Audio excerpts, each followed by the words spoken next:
Good evening.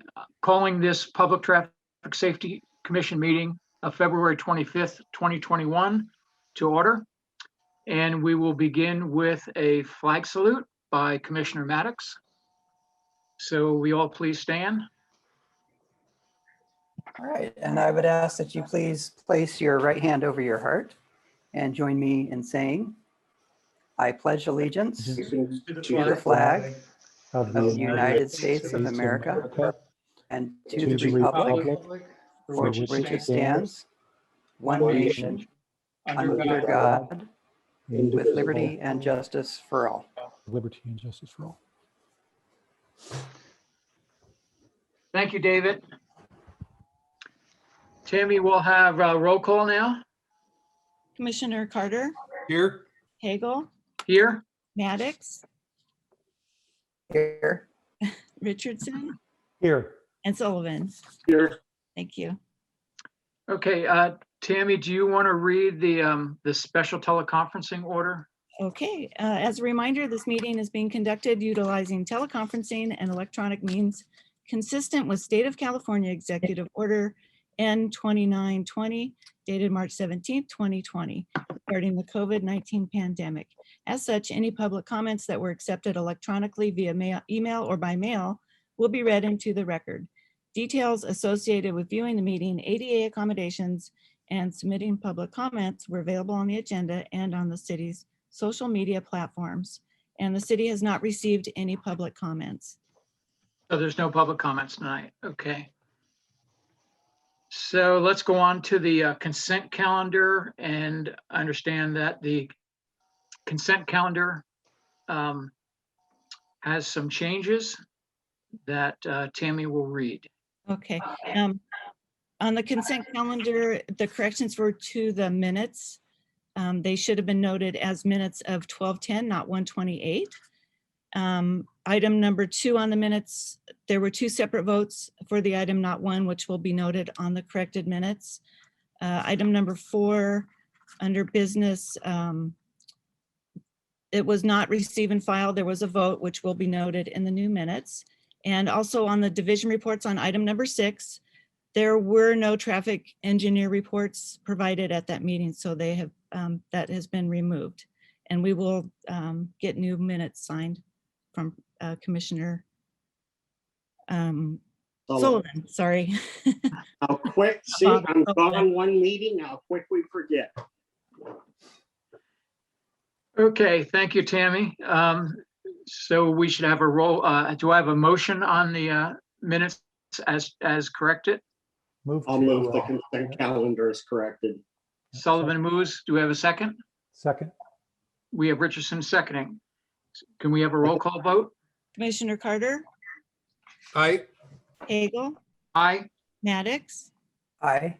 Richardson, Aye. and Sullivan. Aye. Okay, we're going to go on to new business. And as we get into that, I just wanted to explain some rules, particularly for Commissioner Maddox, since you haven't done this before, and maybe you know this already. But whenever we have new business, if we have a subject matter that will require a vote, the protocol is that the staff report is given. We then ask questions, but we cannot make any comments or opinions at that time. The next step is for public comments. Then we have a discussion, can state our opinions, and then a final vote.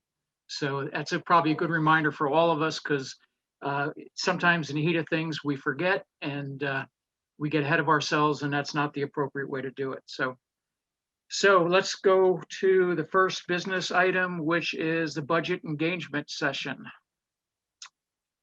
So I gather think that's me. that's Jennifer, right? Yep. Yeah. All right, so before I share my screen, I just wanted to thank you for this opportunity to present to you our, it's actually our second one, but this is something that we've added to the budget process, where we wanted to reach out to all the commissions and boards and bring you in the loop early on in the budget process, sort of give you a snapshot of what our budget's looking like for the coming year, and give you an opportunity to provide your input on some discussion questions that hopefully you received prior to this meeting. So first I will share my screen. I have a brief presentation and then we can have a discussion at the end. Should take about 15-20 minutes or so. Okay. Can you all see that okay? Great. All right, so we'll touch on the high points of our overall budget process. I'll discuss a couple of key budget policies that are used to develop the budget each year. Again, give you the highlights of where our budget stands currently, and then we'll have time at the end for discussion questions. So the budget process each year actually begins in January, and that's when we take a look at the current year's budget and we review for any adjustments that might be needed, either increases in revenue or expenditures. This year, of course, with the pandemic, we did a thorough review of both revenues and expenditures, have made some significant adjustments to reflect what's going on in our economy. We also update the 5-year financial projections for the general fund, which is the city's primary operating fund, Measure S, and then TCSD. And then in February, we present what we call the mid-year budget update to council. And we did this just the other night on Tuesday.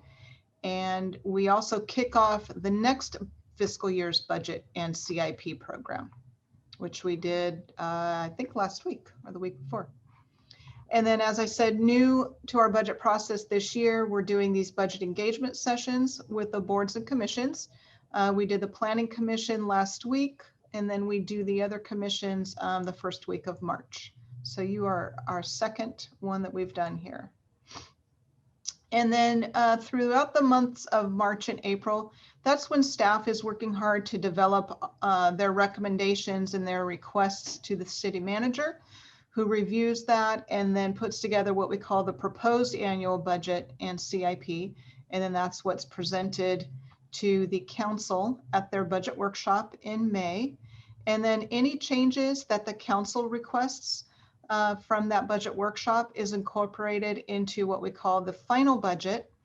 And then council is presented the final budget at the first meeting in June, and they make a motion to adopt that budget and CIP, and then that becomes the official legal document starting with the new fiscal year.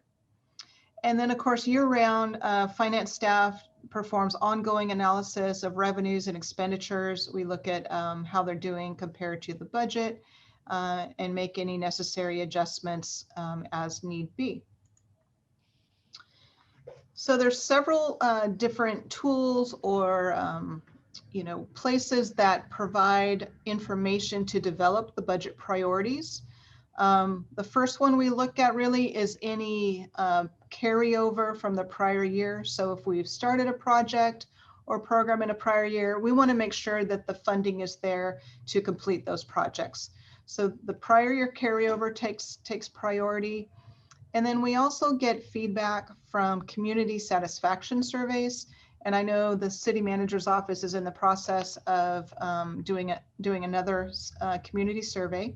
So we get that information directly from community members. The board and commission feedback, we're working on that as we speak. And then there's a number of master plans that the city has. Recently, Community Services completed their Community Services Master Plan. We have a bike and trailways master plan, other things that are very specific to different areas within the city. And all of that is used, again, to incorporate our recommendations in the budget and mostly the CIP for that. And then there's city council policies. So 2 meetings ago, we reviewed several policies with the council. They reaffirmed many of the policies and the metrics that are included in those policies. And then those are utilized to help build our reserve levels and things of that nature. The key deliverables throughout the process in the March-April timeframe, all of the departmental requests are summed up and presented to the city manager. We call that the preliminary budget. This is an internal document that's provided to management. And then as Aaron goes through and reviews and asks questions and makes adjustments. The final product of that step is the proposed budget. That's presented to council in May, as I mentioned earlier. And then, of course, the adopted budget, which is after council has approved all the changes and everything. And that's the official adopted budget, which they approve in June. And then the budget engagement session recommendations, so things that come out of this discussion, as well as with the other boards and commissions, will be included with the proposed budget that we'll be presenting in May. So I mentioned there's a couple of budget policies that are important for structuring our budget financially. And one of them is how to spend any available general fund balance. So the council has determined that these are those priorities for any available balance. And then first priority is public safety equipment or for non-recurring programs. Fund balance can be thought of as sort of a savings account. So it's basically revenues minus any expenditures. And then you have what's left, a surplus or a savings account. That money is really considered one-time money and should be only spent on one-time purchases or programs. So you wouldn't want to utilize those funds to increase staffing or do anything that has ongoing long-term costs. So it's prioritized to be spent on one-time programs, public safety, and then asset management reserves. Asset management reserves are savings accounts that we set aside so that we have the funds to replace certain assets, such as our fleet, facilities, such as the roof on the City Hall building. We have that money set aside so that when the time comes to replace that, we have the money to do that. We don't have to take it out of our operating budget. Capital improvement projects. I know that you're familiar with those, but CIP projects are large infrastructure. They cost more than $30,000. That's the threshold. They have a long-term lifespan, parks, bridges, facilities, things like that. Reduction of unfunded liabilities that are related to CalPERS, retirement pension, or other post-employment benefits is the fourth priority. And then finally, the last is a reduction or an avoidance of city debt. So we currently have two facility leases for the Civic Center and the Margarita Rec Center. You know, if the council decided if they had the excess funds to pay down that debt early, they have the ability to do that.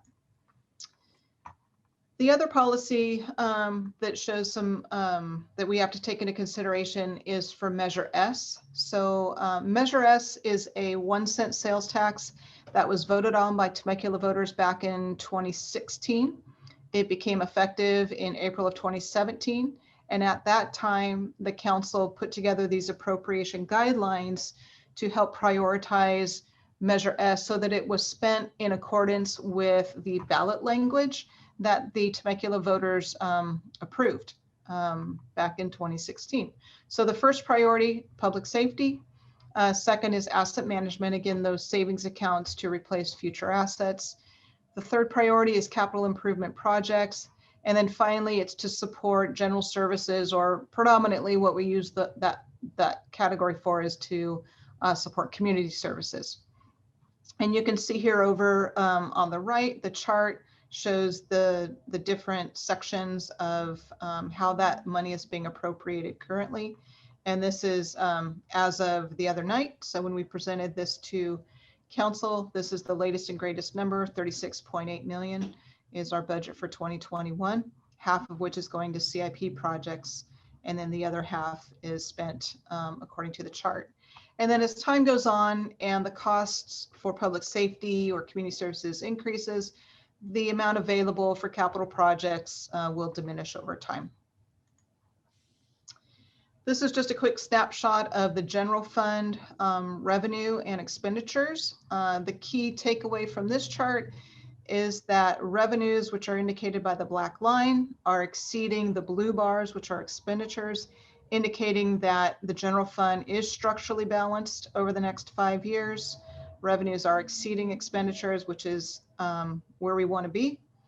Our total revenue for fiscal year 2021 is just about $79.5 million. And expenditures are running about $79.3 million. And this is how the expenditures are divvied up. The vast majority goes to public safety, with 45% to police, 13% to fire. Public works takes a big chunk of 18%, community development, and then administrative, that's all the city manager's office, city clerk, HR, finance, things of that nature. And then this chart shows what the ending fund balance is relative to the desired reserve levels. So the council has a policy that we need to set aside 25% of our general fund expenditures into reserves. So part of our fund balance is made up of those reserves, and they're kept separate, and they're used in the event of an economic crisis, natural disaster, things of that nature. The fund balance is totaling 27.7 million, as indicated right here. And the breakup of the fund balance is listed here, with just about 19 million in reserves.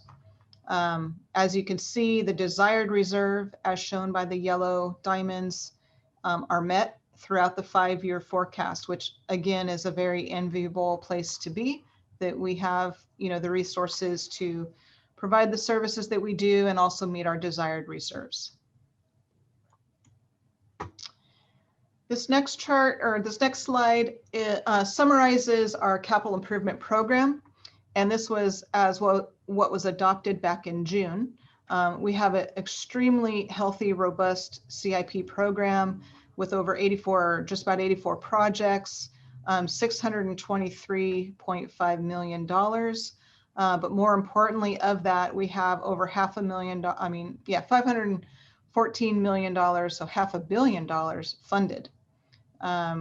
We break out the capital projects by type of project. So circulation, infrastructure, parks and rec, and then SARTA, which is the successor agency to the former redevelopment agency. So it's primarily used for affordable housing.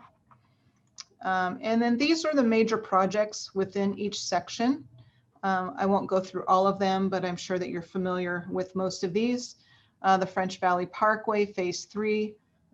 Last year, we received a $50 million grant from the federal government that helped finalize the funding for that project. So that is ongoing. That's probably our largest CIP project right now.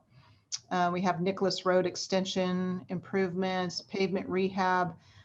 That's an ongoing project that's done throughout. Well, you guys definitely are familiar with that project, being the traffic committee. The I-15 congestion relief project, that's a big one. And then traffic signals. Infrastructure projects, we have a upcoming remodel of the Margarita Recreation Center, Santa Gertrudis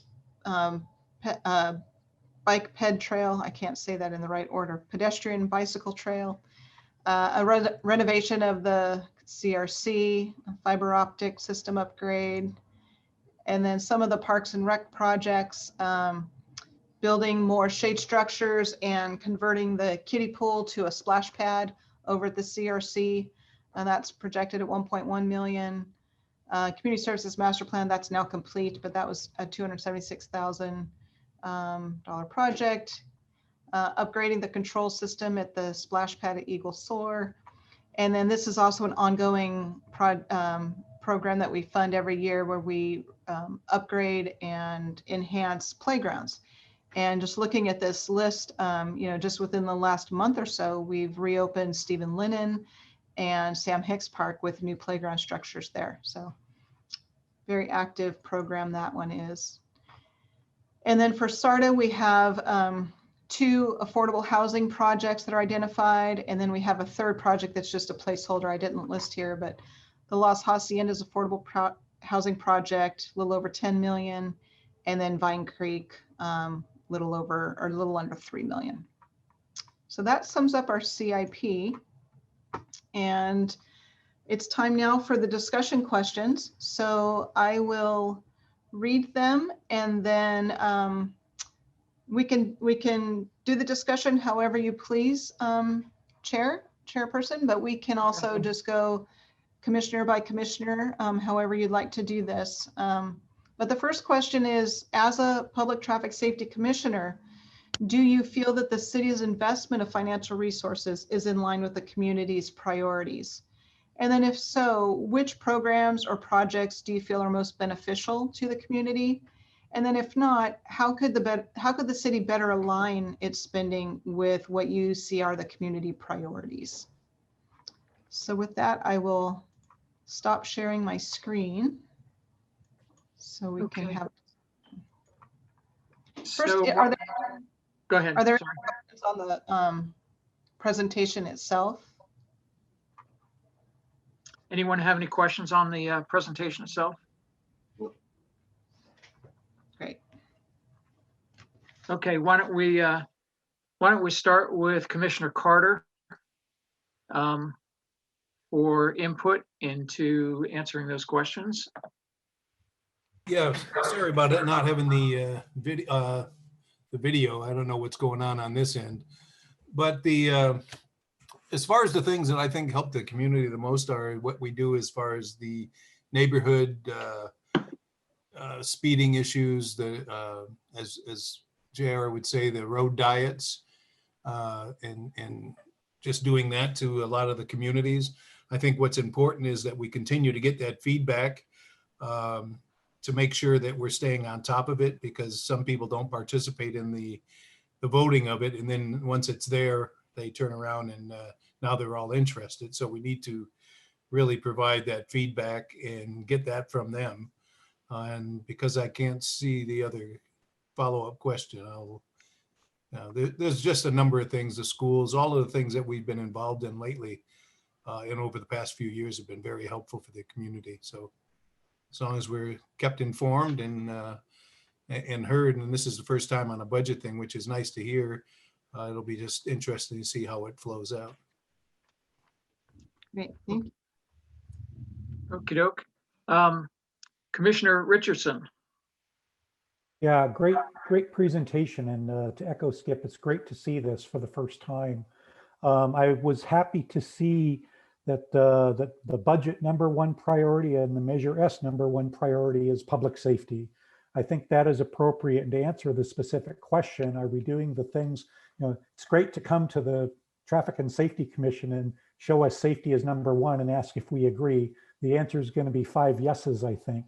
But I do believe that does reflect the quality of life in our community and what our citizens want to see. So I think the priorities make sense and, in the order presented. My question would be with public safety as the first priority. I think on our commission, we'd like to see the next level drill down. Where do the recommendation for the specific things to spend that safety money on that wish list? Do we ask the police or the fire? What kinds of things do you think are on the wish or need list for those funds? I don't think we've had specific access to that yet. I do think to Skip's point also, the main thing I think we need to focus on is our outreach. And under Brad, I think we did a better job the last few years that when citizens came to our meeting with concerns, we did a really good job of hearing them out and working with staff to take the appropriate steps in order to do it. And I just think, I don't know if it's an awareness campaign to let people know we're here, that if they do have an issue in their community, we'd like to do more of that. That's the real rewarding work for this commission. So when a citizen comes with a concern, we can work with staff and do something to make a difference for their quality of life in their neighborhood. But excellent report, and we really appreciate you bringing this to us tonight.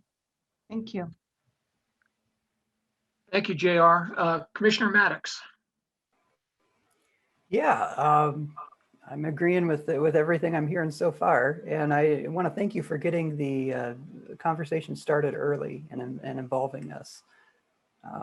You know, for me, there's really no question that our budget has historically been a faithful reflection of our values. So it's really just a question of making sure that we're set up to be able to keep doing what we're doing, you know, 5 or 10 years down the line. With that in mind, I'd like to focus my comments on just the 2 areas of the budget that are most pertinent to this commission. So first, public safety. You know, it's the foundation which everything else depends on. And as we saw in the presentation, police and fire service together comprise almost 60% of our general fund expenditures. And this is, you know, exactly as it should be. Not to oversimplify things, but I think our general guideposts of 1 officer per 1,000 residents and 4 firefighters per engine set a reasonably good baseline. And if we can maintain this level of staffing without, you know, letting any potential annual cost increases run away from us, then I think we're going to be in great shape. We just need to make sure that as that window closes on that Measure S surplus, that you know, we keep our Measure S spending balanced between the public safety and community services, so that, you know, 5 years down the line from now, we aren't in a position where, you know, we're straining to provide any of the existing services to our residents that they've come to expect from us. And then just the second topic that I'd like to drill down into a little bit more here is our pavement maintenance budget. I found this one fascinating when I was going over previous years. It's not the most expensive line item, but I'd argue that it's one of the most important. Temecula's road network is the single largest and most visible asset that we own. I mean, you see it everywhere you go. And according to a valuation that the city ordered in 2018, I have some numbers here.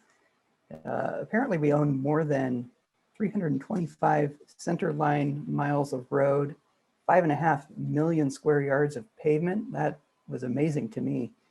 And this is all at a total value of over $360 million. So, you know, suffice to say, you know, that this is a huge resource to manage, and all those numbers are 3 years out of date already. One concern that I've had for a while now is that most of the revenue sources that support pavement maintenance are either impermanent or unreliable. So the amount that we have available to us to budget for this program has fluctuated over the years. What I hope to see in future budget documents alongside that 5-year recommended funding level for pavement maintenance is our expected average pavement condition index year to year, and then also how we're expecting our backlog percentage to change. And then above and beyond that, if we have the data to answer this question, I'd love to know how much we would need to spend each year in order to maintain our current PCI and backlog percentage. You know, and I understand that number may be aspirational, but I think it would provide some valuable context, because when I see, you know, $11 million for pavement rehabilitation in this presentation, you know, I know that we're making a serious investment in this and that a lot of work is being done, but it's not immediately obvious to me what the implications of that $11 million are for the long-term health of our road network. So just having these other metrics explicitly spelled out in the budget, I think would speak to how we're meeting our core value of a sustainable city. Anyway, thank you for listening to all that. And if there's one last thing I'd like to emphasize above all else, is that I'm very grateful to live in a city managed with long-term vision and fiscal responsibility. A lot of other cities out there are having some downright depressing conversations about their budgets right now. And not to downplay or minimize anyone's hardship here, but we have a lot to be thankful for here in Temecula. And that's all I have for now. Great, thank you so much. Thank you. Commissioner Sullivan. Yes, thank you for the presentation. It was excellent. I think that the main thing that makes Temecula so desirable to both business and residents is the quality of life. And the indices for the quality of life that we measure and seem to get the best response: public safety, community services, and traffic mitigation. And I think we are just excelling in all of those areas. The city is very good about reaching out to the community and obtaining feedback from what they want. And I think that helps the city deliver the high level of satisfaction that it receives. So I think we're handling it pretty well. With traffic mitigation, I think we are the leader in Southwest Riverside County. Former council member Nagar and Matt Braun, they led the way on addressing issues on 15 freeway and 215 interchange. And we're able to coordinate with the surrounding cities so we could all do this together. I think we're right where we want to be as far as use of funds. I'm always amazed with Kevin Hawkins, what he can do with the funds he has to make this city such a family-friendly and livable space for everyone from our young toddlers all the way to senior citizens. And that really adds to quality of life. So I think that's my suggestions. Thank you. And on that note, I agree with everything that's been said, and I think we've done a phenomenal, just an absolutely phenomenal job managing our budget and running our city for that matter. There's a couple things I'll get very specific about. One is we've done a great job with our parks, and I think we probably have some of the best parks in Southern California, if not the state of California. What I would like to see is a goal of having our roads maintained to the same level that we've maintained our parks. And I know that that's a very, very big goal.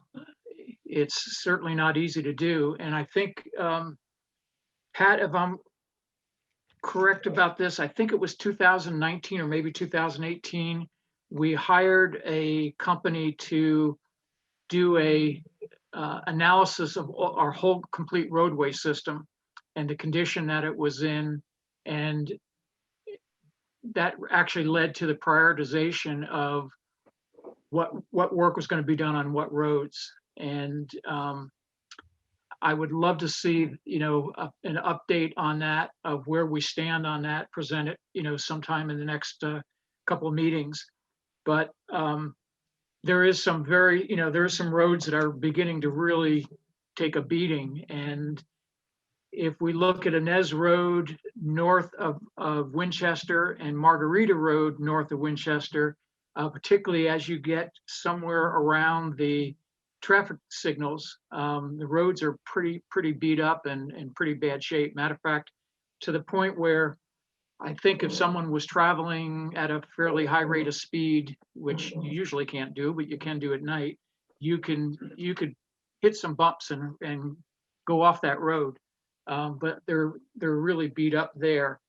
Also, some of our connectors are not connectors, but the connector roads in our neighborhoods. Some of them are getting pretty beat up as well. And I would love to see, some more money go towards that kind of maintenance, just like what we just finished on Pauba Road, which was done very, very well and really helped Paulba, or not Paulba Road, Inez Road, right around Paulba. That work was great work. And there's, I think, more of those type of projects that are needed. The other last very specific thing is, I'm not sure whether this is community services or public works or both, but there is a horse walking trail that goes from Margarita down Paulba. And the first part of that road, or first part of that trail, is in pretty bad shape. And I've walked pretty much all the trails in the city of Temecula in the last year or so. And I think that's probably the only one that is so beat up that it's very difficult to walk, and would love to see some work done there. Other than that, I don't have anything else. I think public safety, I know one thing that's very important is that we ask our police and fire departments for their input. I know that we do that every year. They have a budget, and I know that they're listening to their firefighters and to their deputies, and submitting various different budget requests based upon the needs that they see that are out there. And I think we do a very good job of that. And hopefully we continue to.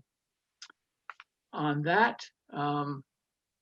Jennifer, did you have anything else? The only other thing I had is I was remiss in introducing our budget manager, Trisha Hawk. So she's also here on the call today. But no, other than that, I've taken copious notes. I will share these back with you all.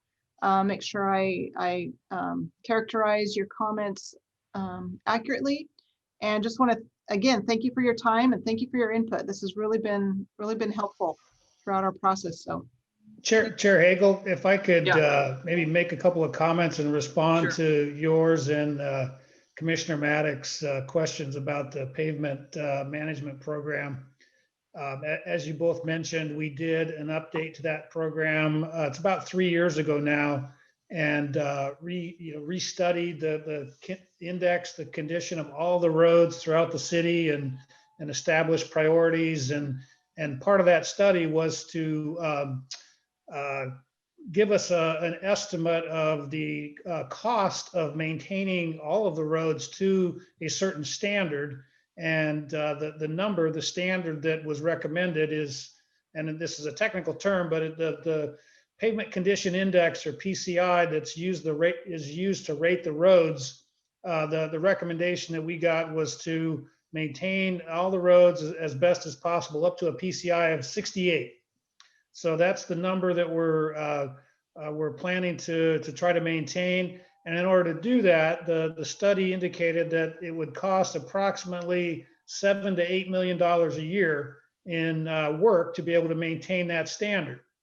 And we have multiple funding sources that go towards our pavement management program, but the past few years we have been budgeting and spending in that $7 to $8 million range.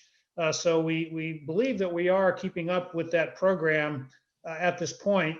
And you'll be happy to know that the Inez Road section north of Winchester, starting in March, there's an overlay project scheduled to completely overlay that road, as well as County Center Drive and Equity Drive and portions of Winchester as well. We have 3 other fairly significant pavement maintenance projects scheduled for this year that comprise that $7 to $8 million. And, I can go into that for you if you'd like, but just rest assured that we are implementing that program to the greatest extent possible, and doing the maintenance projects that are, coming up as the highest priority in that management system. But if you'd like, and at some point here in the next few months, we'd be happy to schedule an item to give you an update on that program. Yeah, I think that would be great, just to get an update as to, where we stand and what roads are, in order of the next pavement rehab. So, and, that's a perfect Temecula response, is by the way, it's scheduled for, start next week kind of thing. So that's great. I appreciate that. Well, thank you, Jennifer. If you do have any follow-up questions or anything you need clarified, feel free to give us a holler. So, I sure will. Thank you again. okay. Thank you. So next up is the City Council meeting, which is, I think, March 23rd, not 25th. Is that correct? Yes. Okay. So Pat, were you going to do that or? Yes, and if I could ask Ron Moreno to bring up that PowerPoint that we intend to present at the City Council meeting. And what we hope to do this evening is to basically just run through slides with you and get your input on the content of the slides. If you have any items or issues that you would like to add, we can do that. I've got a couple of things I wanted to throw in there too. For the commissioners that have been part of this in past years, as you know, the purpose for this joint meeting is for the commission to give the council an update on what's happened over the past year and what is being planned for the coming year. So we kind of have the slides broken up in that manner as far as what's been done the past year in a couple of different categories and what we're planning for the coming year. And as you go through these slides, if you could think about this too, as far as the presentation at the council meeting on the 23rd, how you'd like to do that. If you'd like for us to just break these up and assign a couple of them to each of the commissioners, and then that's the way it would be presented on the 23rd. What we'll do is we'll take your input here tonight. We'll make some revisions to this, and then we'll get it out to you just to preview and be prepared for prior to the 23rd. So with that, if I can just ask Ron to step through these slides, and you can see what each of them say and give us any input you have on the slides. Yep. This first one here just talks about the responsibility of the commission and the commissioners. This is a good one, I think, for the chairman to present this slide, and then maybe one of the categories, and then if you'd like to hand that off to one of the other commissioners. So I'm not sure if we have headshots of all the commissioners, but I thought about putting those here, but I don't know if we have that. I think we do. It's on the website, so maybe we could add those pictures if you guys don't mind, or if you'd rather not be seen, that's okay too. Well, we're all online. We'll be seen. So. Yeah. All right. I'll send you an updated picture if that's okay. Mm-hmm. You and the dog? Yeah, me and the dog, exactly. So here's the first one, and this is one of the main issues that have been worked on, and I think Commissioner Carter mentioned this as far as the addressing the neighborhood concerns about speeding and traffic issues in the neighborhood. And this lists a number of the neighborhoods that we've implemented traffic calming measures over the past year. One additional one I would add in there that was discussed by the commission is Roarpaw Road, which was brought up as a concern, and we added some VCALM signs and did some things in that neighborhood as well. Yeah, that's one of the main ones where we worked directly with a resident on multiple occasions over several meetings to get to a solution. I think that's a great example. Yeah, that and Nighthawk Pass are, I think, two that we've been working on for, seems like a long time. So. Okay. Well, yeah, I think we can add a couple more graphics, some pictures of some of those specific examples in here for you too, in the final presentation. Yep, we will. This could probably be on that other slide. So this is just probably won't see this slide. So we'll include the harvest in another area. Yeah, I guess it's just another example of a traffic calming measure that in Harveston there. That was the all-way stop that was added on the Harveston loop, and we also added the high visibility crosswalk at the park there on Harveston Road as well.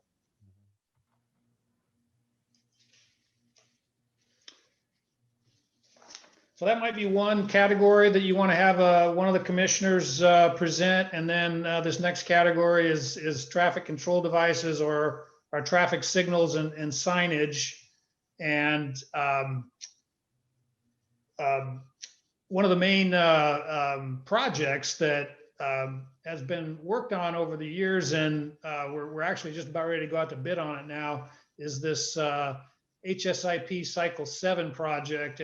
And that includes the replacement of the signal controllers along the 3 main east-west corridors in the city. So Winchester, Rancho Cal, and Temecula Parkway.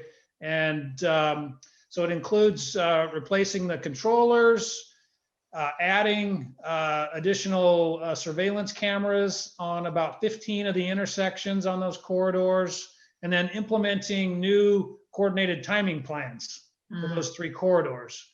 So that's a project we're just about ready to go out to bid on, and we can add a little more detail on that project for the slide. But it's going to be a significant improvement in flow of traffic on those 3 corridors. And then we've got 2 other HSIP projects under the Cycle 9 program that we're working on as well. So we can add a little more detail. The citywide engineering and traffic survey update, those are the studies that we use to set speed limits.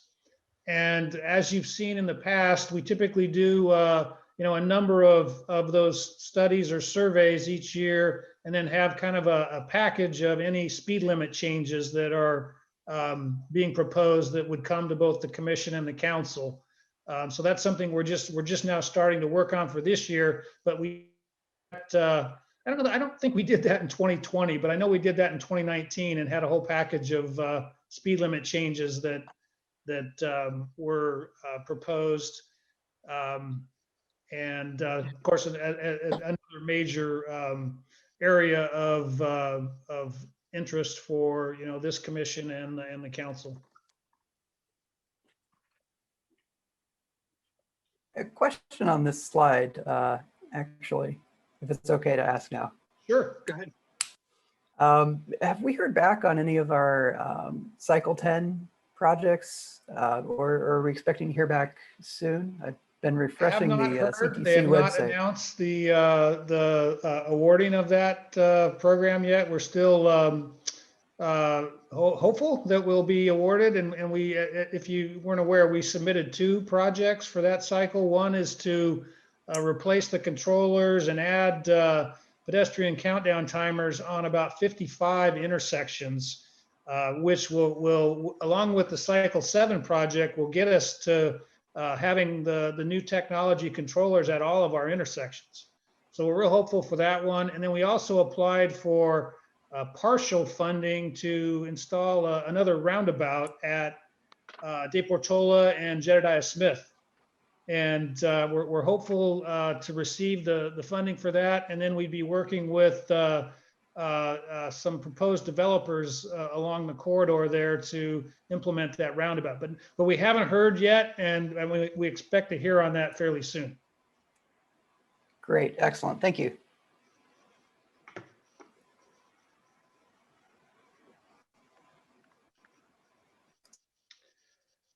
All right, you want to move on to the next one, Ron? Sure. Okay. Yeah, so in this category here, we did a pretty extensive buffered bike lane project last year, striping to improve the safety of the bike lanes. Did some new crosswalks. We actually did, I believe it's 5 of the high visibility crosswalks with the rectangular rapid flashing beacons. We may want to highlight those for you and where those were installed last year. And then the one other one that I would add in this category too is one of the ordinances that was recommended and approved by the council was the ordinance to allow bicycles to be ridden on sidewalks. And I know the commission discussed that and added some additional language to that ordinance, and then that was passed last year. Actually, that might have been 2019 also. I think that the whole 2020 year just kind of was a blur. Yeah. Yeah, I was going to ask about La Serena, where we, made major changes on that road. Was that too long ago to mention this in this year's? No, presentation? that actually I kind of fits in this category too, because that was one that the two main projects or roads that we did the road diet on were La Serena and Vail Ranch. I think La Serena is a great example where we made a major change, and it did not slow, it made things safer, and does not, no one's sitting in traffic because of the diet. Right. Yeah, I think they're referring to last year as Blur's year. Yeah. So, do we have any close-up photographs of one of the high visibility crosswalks? We do. We have the ones, the equestrian ones, which were done in Los Ranchitos, but we could also pick up and get some photos before the meeting of a couple of the other ones that we put in. Yeah, that would be great, because I don't think that technology may, that everyone is particularly familiar with that technology, and they're quite striking to show how well they work and how easy it is to see them. So Yeah, we've gotten good feedback on the new one that was put in Harveston. yeah, I've driven that, and it is very, it is striking. You can't miss it. I mean, there's absolutely can't miss it. And it is a place where a lot of people are walking and crossing the streets. We'll get a nice photo of that. Okay. Great, Okay. thanks. On to the next, Pat. Yeah. Yeah, so these are the two high visibility crosswalks that were put in primarily for the equestrians in Los Ranchitos, but also for pedestrians. And those are now installed. And just for the benefit of the commission, we should probably send you this email, but it was sent to us from the HOA directly to us, thanking us for putting those in, and we'll forward that on to you guys. Oh, great, appreciate it. This is the little article that they put together for their own HOA, thanking the city for putting this together for them. We also did something similar with the golf cart crossings over at Temecula. Oh, yeah. Another question on this. Sorry to get into the weeds here, but I was wondering, did we lower the speed limit on a segment of this road down to 30 or? That's a good question. That was done purely for the Temecula Parkway Recycle Water Project. So those speeds have been temporarily lowered at the request of the HOA, and then they'll go back to what they were originally posted at. Okay, great. Thank you. That clears it up. Mm-hmm.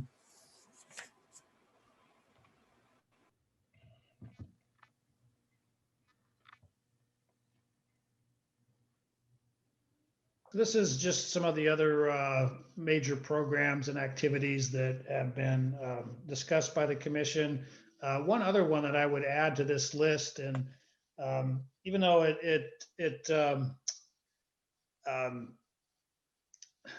not sure how to phrase this, but it's kind of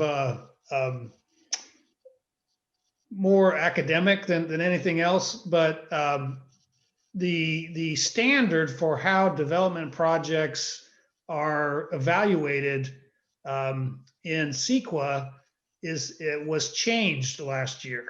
So for CEQA analysis now, and there was a presentation to the commission last year on this, if you may recall this, but in prior years, the standard for how development projects evaluate their impact on roads is by the level of service of the road, and whether the project reduces the level of service. Mhm. At the requirement of the state, that criteria for analysis was changed to evaluating the impact on vehicle miles traveled, or VMT, Oh, yeah. rather than level of service.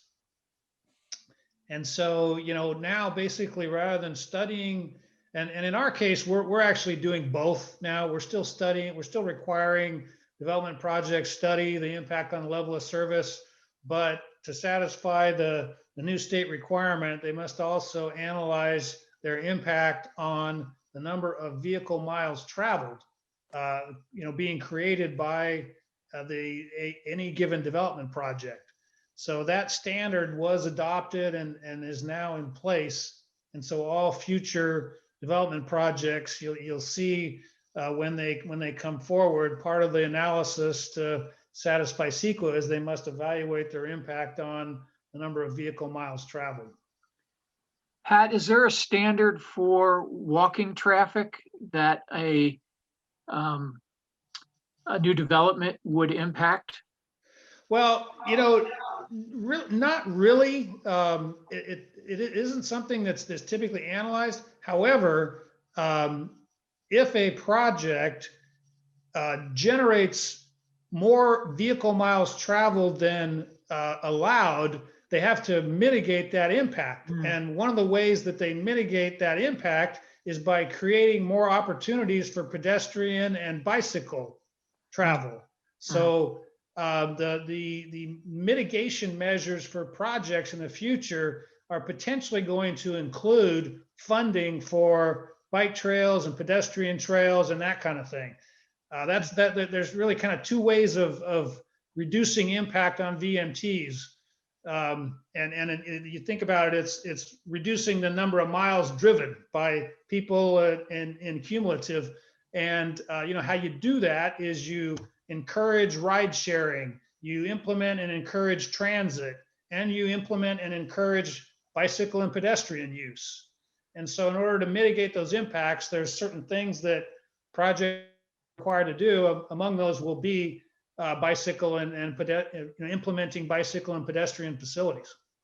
So what if a project, a good method of mitigating that traffic with a project would be to include, say, a bus stop just outside the project?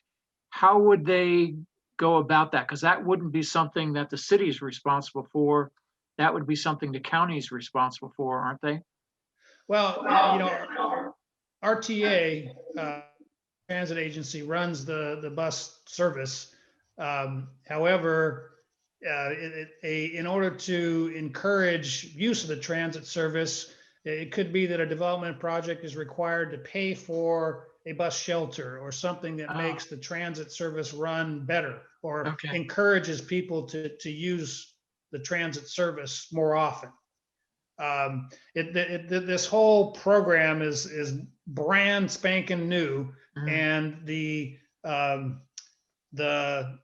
methods of mitigating impacts is still kind of in the developmental stage. Okay, very interesting. Yeah.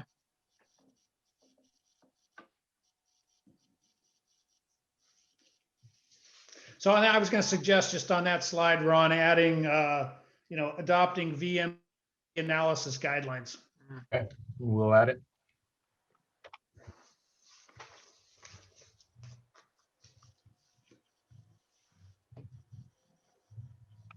And just some of the other programs that are in place. And yep.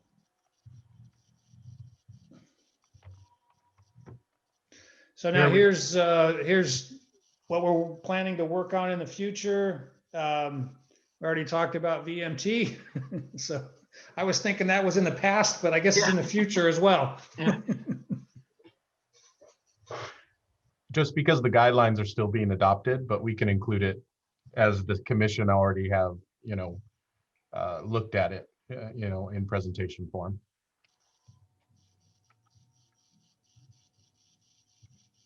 Anything else on this slide? No, no comments? Any Yep. more comment on, I guess, detail on the autonomous vehicle program, where that is occurring? Still pretty much a future technology. We are, we've kind of considered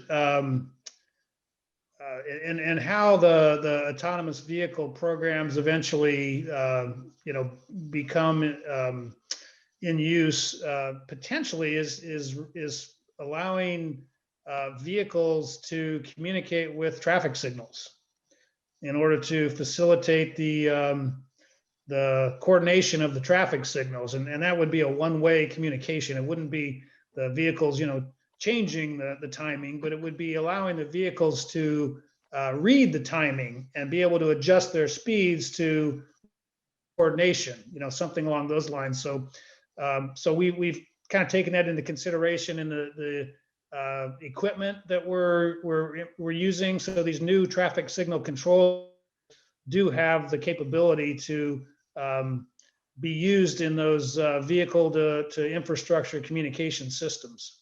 Yeah, actually, some of my work is in this area and broadcasting the SPAT, the signal phase and timing messages. And we actually worked a project with Toyota. They called it Green Wave, that the vehicle would adjust to hit the next green light a mile down the road by going 37 instead of 40 miles an hour. So yeah, I just wasn't sure. Autonomous vehicle is a really wide term, and I've also seen unpiloted shuttle buses that go from like our parking structure might go down to Main Street. That was also autonomous vehicle. I just didn't know what level you were talking about with this. Pat, isn't there also some lane marking requirements for autonomous vehicles? They're wider markings or something that's changed? Well, Caltrans did change their standard for lane line widths. So now they're using 8-inch rather than 6-inch stripes. And I think that's just to make the ability of the vehicles to be able to detect the stripes work better. Yeah.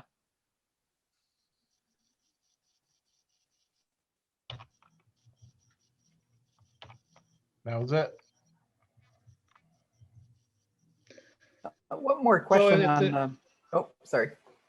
One more question on future programs there. I was wondering, to go along with the general plan update, is the circulation element going to be undergoing any revision soon? Matter of fact, we just had a kickoff meeting with the consultant that's going to evaluate the circulation element as part of the general plan update.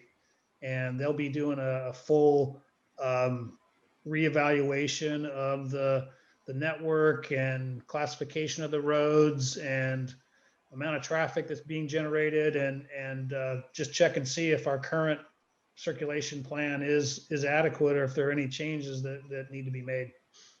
So that process isn't just beginning and underway, and will be done as part of the general plan update. Great. I've got a question, Patrick, on the whole presentation there. What was it, last meeting, I guess we talked about that brochure, the traffic calming one. Oh, yeah. Yeah. Do we have something like that we can pass out to them? Yes, absolutely. That'd be helpful. Yeah. Matter of fact, we can put that in a slide for you. Yep. Okay. The other thing I thought of too is the new device we're using. I think we call it the armadillo. Yes. Yes. I think that has the promise to really supply a lot more data than we've ever had in the past. And that, at least what I'm finding, is that data is really, really valuable. And I think that's something that they're probably not aware of, that I think they'd be thrilled to see. Yeah, and as a matter of fact, the Sheriff's Department is actually going to include a few more of those in their grant application program. So we may have a few more that we'll have at our disposal. Great. Yeah, so if we could include that, that'd be great, Ron. Will do. Anybody have anything else? How would everybody feel about presenting a slide or two? Sure. Works for me. I Yep. think it's good. That's what the last commission did. And I think that's actually what we used to do. But I think it's good for city council to get to know everybody a little bit. And I think the other thing that when we each speak is just to give a little bit background on ourselves, because I think one of the benefits that we all offer is the diversity of our backgrounds, and I think it's just it's a great thing to offer the city. So, Pat, if you send it to me, what I'll do is make some suggestions of who does what, and then we can give it to everybody, and they can either agree or disagree and pick something else or whatever, but to get it started, to do that. Okay, yeah. We will do that, and we will try to get a draft out with some, out to you next week, and assign the slides to whoever you'd like. We'll mark the slides for which commission we're presenting, and then get that out to everybody well in advance of the 23rd. Patrick, can you also do me a favor and send me Ron Moreno's email, and I will send him an updated photo? Sure. Thank you. All right. Okay, thanks, Pat. We will go on to division reports. And I believe we have 3 traffic engineer reports.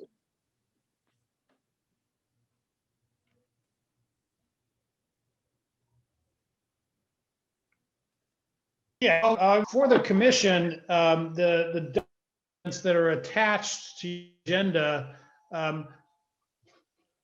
I don't typically statistics to you as part of the report. That's really kind of more for your information. I typically try to give you what some current traffic operating issues and conditions are. And Okay. I hope that is something that the commission is good with. Yeah, we've typically done this as receive and file. Okay. Yeah, and I think what we've done in the past is if there's any questions any of us have, we ask the questions. So we also, in our report, we did get a California Highway Patrol report. Captain Penner is not here tonight, so we'll go on to the fire department. I believe you've got some representatives from the sheriff's department on the call there too. Oh, okay. All right. Well, we'll do fire first. Okay. Good evening, everyone. So for the month of January, a total of 783 calls for service were ran in the city of Temecula. Of that, 606 were medical emergencies, 58 were traffic collisions, 57 false alarms, and a handful of miscellaneous fires. In terms of our plan reviews and inspections, we conducted a total of 309 plan reviews, 225 construction inspections, as well as a total of 670 annual inspections. And with that, that pretty much concludes your fire service report for the month of January. One thing that just blows me away is how many business inspections that you get done. I recently just retired. I had a business in Murrieta, owned my own building, and Murrieta has a great fire department, but we were told that we were going to be inspected within a week, and that was 5 years ago and never got inspected. So I give you guys a lot of credit. I know it's really, really difficult to get to all of them. And and sometimes they can be a real hassle just to get in the building. So I give you guys a lot of credit. It's amazing how many you did in a single month. So we appreciate it. I'll pass on the accolades to the folks that are in our department for the inspections, and we appreciate the kind words. thank you. Any other questions? No, just a comment. I happened to be driving home Tuesday and saw the brush fire on the 15 there. And it looks like you guys were on top of that instantly to not let that get away. So just we see the response and appreciate what you guys do. Well, thank you. Yeah, I gather we were pretty lucky with the winds today and yesterday that we didn't have what some of the other areas did. So we lucked out a bit. So have you seen any trends change? Trends in terms of Type of calls? We have actually. So obviously in the midst of COVID, we saw a significant uptick, over 20% increase in call volume over the course of this. And so as I'm sure you can relate with the increase of COVID, then obviously the medical emergencies increase. So we saw a significant uptick, not only in the medical aspect, but also in the cardiac component of that. So we kind of trended, and as you saw the increase in patients for our local hospital, Temecula Valley, you'd see an increase in the ICU and the patients admitted. We also saw that significant increase over the course of the year, and it seems like since probably about a month now, we've actually seen those numbers return to our normal values, and it's very welcomed by our folks on the field. Yeah. So obviously, we're starting, fingers crossed that this is some way of, going towards the light or some normalcy. But it's definitely a reprieve that, we're not running on as many. And we're hopeful that we'll continue that glide path or that trend back to a normal way of life. So That's great, because I know I just heard Temecula Valley Hospital, the ICU is still pretty full. So, we're hopefully get past that pretty quickly. My son-in-law is a fire engineer in Huntington Beach, and January was just an absolutely horrible month for COVID. He had three deaths on the way to the hospital in a single day. So, and I know what you guys are going through is just, it's really tough. I mean, he would get home and he'd sit and be in tears for a couple hours and try to get some sleep. So we really give you guys a lot of credit for sticking in there. I appreciate it. Thank you. So we'll go on to police report. Yes, good evening, Commissioners. Sergeant Greco here. Lieutenant Decker had to step away, and Sergeant Craig Roberts is going to be taking my spot. Okay. Welcome. After 5 years, so he's joining us for this meeting. Thank you. It's a pleasure to meet you guys, and I look forward to working with you. Pleasure. Yes, thank you. So for the month of January, we had about 965 total citations written with 403 written warnings. The injury collisions from December to January went down, and the DUI arrests from December to January went up. So maybe there was a correlation there. We had one fatal collision, and I wouldn't even call it a collision because it's more of a vehicular manslaughter incident where we assisted the fire department. It was on January the 30th. There was a call that went out over on the parking structure for the Town Center Plaza on Yanez and Rancho California Road, where a 24-year-old, some friends had called and said that he had slipped and hit his head. That wasn't the truth. The truth was he was riding on the hood of the vehicle, and they were doing donuts on the landing up there, and he had fallen off. We found out about that later because one of the parents had called it in, the child had disclosed to his parent that this actually happened. So they called it in later. So we sent out an accident investigator to do the investigation, and an arrest was made, unfortunately, for that kid that was driving the car, and they were best friends. So that, and so that was a fatal accident, but it's more of a horseplay incident. Yeah. Very outside of that, yes, it was very unfortunate. So outside of that, that was the only significant injury or incident that we had. Any questions for PD? I do. Sergeant Greco, first, are you leaving us due to a promotion? No, I'm being transferred for a second tour in administration, but yes, I'm getting very close. Yes. Okay, because that lieutenant should be coming soon. And then also, we haven't received any reports from the PD for about 2 to 3 months. Are those going to be coming back? The written reports? What reports? You know, the number of sites, the number of arrests. Yeah. We haven't received those for 2 to 3 months. Yeah, we can definitely send them to you. I know that I think we sent them to Anissa Sharp. So you don't have those the actual statistics? No, but I'll ask Patrick to follow up with Anissa just to see if it just slipped there, and we'll make sure it gets to us if they're there. Yeah, they're definitely here. So I'll go ahead and forward those if she doesn't have them. I appreciate it. Yeah. Any other?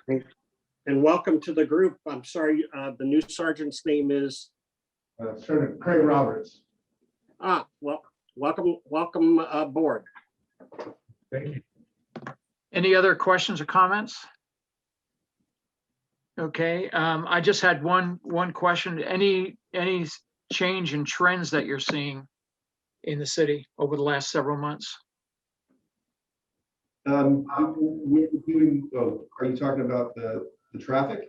Yeah, just traffic and really even just crime. Has there been more of something than wasn't before? Fentanyl related deaths, yes, overdoses. There's an uptick in that. There's Really? no doubt Okay. about it. So and we're dealing with that right now. I hear the last couple of weeks I've heard a lot of chatter regarding broken in mailboxes, a lot of kind of petty stuff again. It seemed to have died down quite a bit for probably a good 6-9 months, maybe even longer, and then all of a sudden it seems to be coming back again. I don't know if that's something that you guys are seeing or not. I live in the city, so I don't see it in my area, but I have seen it more centrally located within the city. Yeah. And we've recently had a rash in Wolf Creek. We've had to repair 3 boxes in the last week. Yeah. Okay. Wolf Creek, Red Hawk, and Morgan Hill are the 3 places that seem to be where I've heard quite a bit of it. So. Okay. Okay, commissioner reports. Anybody have anything to share? Yeah, I'd just like to thank the city again for the Stephen Lennon Park on Nighthawk and Vale Ranch. I go by it every day. You might reconsider a red curb or something. They're parking on both sides. All the parking slots are taken, and then they're parking on both sides, and it gives one car an opportunity to get out. But if one's halfway in and there's no place for the other one to back out, or if something were to happen and fire needs to get in there a little closer, they have no ability to do that. So just a consideration if it hasn't come up yet. So you're talking about the driveway, right? Yes. Yeah. Yeah, that's, I think I had to back out of there, and that was not the easiest thing to do, particularly since it's a hill too. And we'll take a look at that. Yeah. It's a good problem when the park is so popular. We don't have parking. Yeah. Yeah, we have a lot of those good problems. A lot of the parks seem to be really, really well used these days. So, I just have one thing to share from City Council. The main business in City Council was the question of whether the City Council wanted to form a subcommittee to study the possibility of building or turning a building into a police station within the city limits. And it was passed 5-0 to form the subcommittee. The purpose of the subcommittee is really to collect information and perhaps make a proposal for whether we should consider or not consider a police station. Anything else that I missed, Pat, for City Council? No, there was a report on the mid-year budget report, and not any huge changes, but I guess, relatively good news that the city's revenue wasn't as far, down as what had been projected. Mhm. So that was good news, and that'll be taken into consideration in preparing the budget for next year. Yeah, that's great news, because it could have been devastating to the cities. So anybody have anything else? Then we shall adjourn. What, David put his hand up, Bob. Oh, sorry, didn't see it. Yeah, I was just going to report on same thing as Commissioner Carter there. I had a feeling we were going to have some overlap in the reports because it really was a highlight of the month. I just wanted to thank, Don, Tammy, Shauna, everyone on staff who invited us to tour that newly rethemed First Responders Park. Earlier this evening, we talked a lot about Temecula's values, and I would describe the Stephen Lennon Jr. Memorial Park as a perfect confluence of Temecula values. It really represents an investment in our quality of life, and it reflects the reverence that we all feel for the public safety professionals who work, day in, day out to make Temecula one of the safest cities in the nation. So just thanks again for making that happen. Okay, with that, anything else? Then we will adjourn to March 23rd. I believe the joint meeting with City Council will be our meeting for the month of March. Sure. Is that correct? That's correct, Pat? And Yes. we'll just Yeah. look out, we'll just keep an eye out for what you want us to present and everything, Bob? Yeah, Okay, yeah. Very And good. I'll get it to you as soon as I can, so. and I'll fix my video so you guys can look at me all day. All right, thank you, everybody. Good night. Be safe. Good night. Night, everybody.